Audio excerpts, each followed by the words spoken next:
The Great Depression was the worst economic crisis in modern history. It shattered economies, destroyed livelihoods, and changed governments around the world. For millions of people, it was not just a financial collapse, but a daily struggle to survive. Understanding how the Great Depression began helps us understand how fragile economic systems can be. This story begins in the years of prosperity before the crash, when few could imagine how quickly everything would fall apart. The Roaring Twenties, a false sense of prosperity. The 1920s were a decade of rapid economic growth in the United States.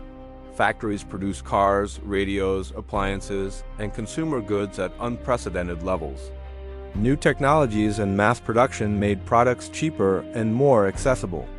Many Americans believed prosperity was permanent. The stock market soared as more people invested their savings, hoping to get rich quickly. Buying stocks on margin became common, allowing investors to borrow money to buy shares. This practice inflated stock prices far beyond their real value. Beneath the surface, however, the economy was deeply unbalanced. Wages did not rise at the same pace as productivity.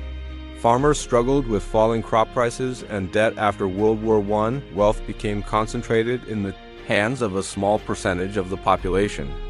Overproduction and underconsumption. American factories produced more goods than people could afford to buy. This problem is known as overproduction. While shelves were full, many families lacked the income to purchase what was produced. Businesses responded by cutting prices, wages, and jobs. As workers earned less, they spent less, creating a vicious cycle. This imbalance weakened the economy long before the stock market crashed. Farmers were among the hardest hit. New machinery increased production, but global demand declined. Crop prices collapsed, leaving farmers unable to repay loans. Rural banks began to fail, spreading financial instability. The stock market crash of 1929, in October 1929, confidence in the stock market began to collapse. On October 24th, known as Black Thursday, millions of shares were sold in panic.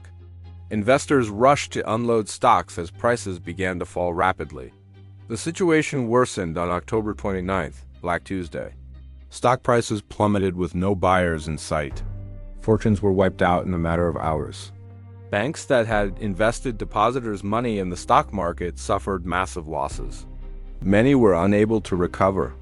The crash destroyed confidence in the financial system and marked the beginning of the Great Depression. Bank failures and financial collapse. After the crash, fear spread through the banking system. People rushed to withdraw their savings, triggering bank runs.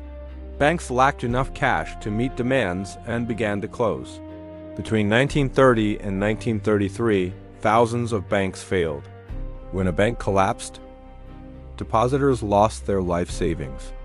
There was no federal insurance to protect their money. As banks failed, businesses lost access to credit. Without loans, companies could not expand or even operate. This led to more layoffs, bankruptcies, and economic contraction. Mass unemployment and human suffering. Unemployment rose at an unprecedented rate. By 1933, nearly 1 in 4 Americans was out of work.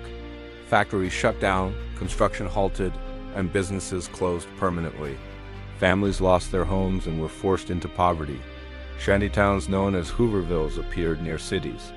People relied on soup kitchens and bread lines for survival. Children left school to help support their families.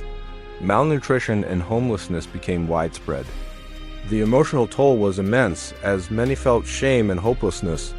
The Dust Bowl worsens the crisis. Environmental disaster compounded economic suffering.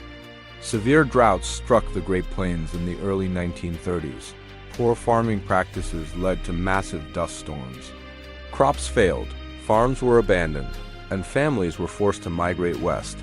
The Dust Bowl deepened poverty and displaced millions.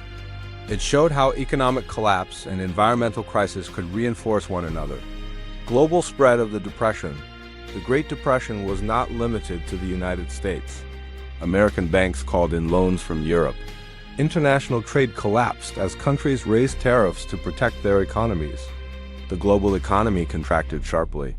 Unemployment soared worldwide. Political instability increased, contributing to the rise of extremist movements in several countries. The economic chaos of the Great Depression would later play a role in the outbreak of World War II. Government response and early failures. President Herbert Hoover initially believed the economy would correct itself. The federal government took limited action during the early years. Public confidence continued to fall as conditions worsened. Relief efforts were slow and inadequate. Many Americans lost faith in leadership. This paved the way for major political change in the 1932 election. Conclusion: why the beginning matters. The Great Depression did not begin overnight. It was the result of years of economic imbalance, speculation, and inequality. The stock market crash was the spark, but deeper weaknesses fueled the disaster. The beginning of the Great Depression reshaped economic policy, government responsibility, and public expectations. It changed how nations thought about regulation, social safety nets, and financial systems. The lessons learned remain relevant today, reminding us how quickly prosperity can vanish without balance and oversight. The Great Depression stands as a warning from history. It shows that economic systems are human creations vulnerable to greed, fear, and mismanagement. Understanding its beginnings helps ensure that such a catastrophe is never repeated.